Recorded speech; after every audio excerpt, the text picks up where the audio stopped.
હાલો મિત્રો, બધા મજામાં જશો અને હું પણ મજામાં છું.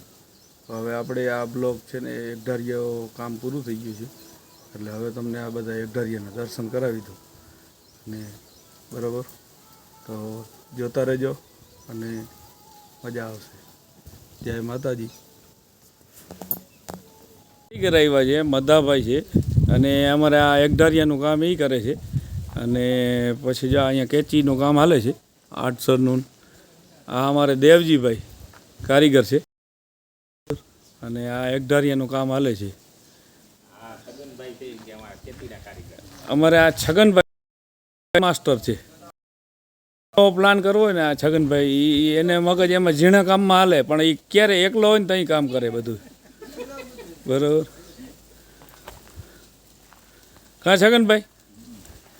તમે એકલા હોય તો ગ્રાઇન્ડરનું કામ વધારે કરતા હોય નહીં, શીખવાનું.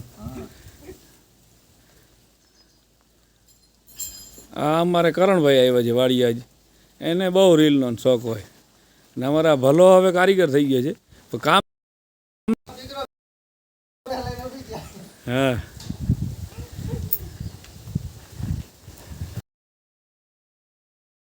જોડાતા રહેજો મિત્રો. અને આજના રાતના 1:30 વાગી ગયો છે ને હજી કામ ચાલુ છે. પટ્ટીઓ હાંધા કરીને આ પટ્ટીઓ મારવાની છે, એટલે પટ્ટીઓ કાપી ખોટ તો દાન બાપા એવા હજી લોટા પછાડો છો તમે? તમે તો હા હજી પછાડીએ છીએ. સવારે બધાને કામ હતું, બહાદુરે આવી ગયો હતો. બહાદુર તો ગયો જ નતો, દાદા સંજય જાગતો હતો તો સંજય આવ્યો હોય કે તમે કે બ્લોગ બનાવો ને હું ના આવું એવું બનવું ના જોઈએ કે. પછી ચાલુ જ હતું કામ અને પછી મેં કીધું હવે છોકરા હોઈ જાવ. તે કે થોડુંક વેલ્ડિંગ બાકી છે કરી લઈ, આ એક પાઇપ હલાડ લઈને પછી હોઈ જાઉં. તો કે કાપી નાખીએ પાઇપ ને પટ્ટીઓ નાન તે, અને એ ચાલુ જ રાખ્યું વેલ્ડિંગ કામ. નાન તેની કે રોડની પેટી ખાલી કરી નાખવી છે, ગ્રાઇન્ડરના પાના ખાલી કરી નાખવા છે, એટલું બધું કામ કર્યું. અને દાદા બીજો દિવસ થાય હવાર પડી, પછી સવારે આવી ગયા બધા. સવારે આવ્યો તો ત્યાં કડિયા એ દિવાલ માથે ઊભા છે અને કંઈક વેલ્ડિંગ ટાંકા ટેપા કરે છે. ભલાને રાતના વેલ્ડિંગ લાગ્યો નથી, આંખ ઉઘડતી નથી, કેચી બની ગઈ છે. અને આ ભલાય કલર કર્યો હતો કેચીમાં, ક્યાંક ક્યાંક ગરકા મૂકી દીધા હતા. એટલે તમને ક્યાંક આવે આડું તો કહેજો કે ભલાઈ મૂક્યા છે. તો મિલને આવ્યો હતો, મિલન કે ચા પીવડાવો તો ઝડપ કરો. ભલાને ચાનું કીધું, ભલો ચા બનાવે. તો વેલ્ડિંગનું કામ તો પૂરું થઈ ગયું હતું. દેવજી કે હવે મારે વહી જવું છે. તમે તો ચા પાણી પીને જાજે હવે. બરોબર મિત્રો.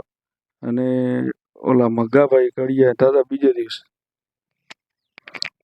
થઈ ગયો ને પપ્પાભાઈનો ફોન આવ્યો કે પતરા ચડાવી દેવા છે, તમે આવો કાંઈ. અને મેં તો ગાડીઓ આવ્યો નથી, ગાડિયાની કાંઈ વાત નથી જોઈ. દાદા આવીને ચાલુ જ કરી દીધા પતરા ચડાવ્યા. બપોરના 1 વાગી ગયો. મેં તો જમી આવ્યો, તડકો બહુ છે.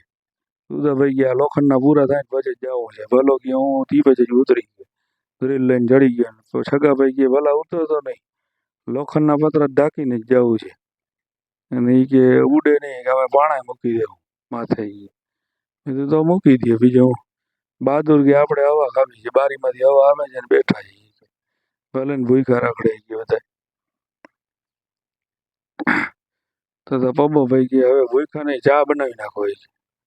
અને અમારે ચા તો ચાલુ જ ગયો, પતરે પતરે ચા પીએ અમે. એક પતરે ચડાવીને એક ચા બનાવી નાખી. તો વાડી આવ્યો પાછો ત્રીજે દિવસે. અને વાડી આવ્યો ને તો હવે એકધારીયાનું કામ પૂરું થઈ ગયું છે. હવે આપણે ઓડિયન્સને ટૂંકમાં દેખાડી દઈએ એકધારીયો. આ નળમાં અમારે 24 કલાક પાણી આવે છે. ને એકધારીયાનું મિત્ર કામ થયું છે, કહેજો તો ખરા કેવું એકધારીયો બન્યો. ને છગાભાઈ મોટરસાઇકલ પાર્કિંગ કરતી હતી અને ગાય અંદર બાંધતી હતી, ભેં બાંધતી હતી. કે પહેલાં ગાનું મુહૂર્ત કરીએ આપણે, માતાજી બધાને ધ્યાન રાખે. એટલે જાગતું મંદિર કહેવાય ગા એટલે ગા અમે પહેલાં બાંધી હતી. અને એકધારીયાનું કામ કેવું થયું મિત્રો. અને તરિયો હું નાખવું ને એ મગજ કામ નથી કરતો. ઘડીક થઈ પીસીસી કરી નાખીએ, ઘડીક ફેવર બ્લોક પાથરીએ. હવે મિત્રો પાપડા પાથરીએ. આ ધાનમાંથી હું નાખવું ને એ કંઈક કોમેન્ટમાં કરજો. જય માતાજી.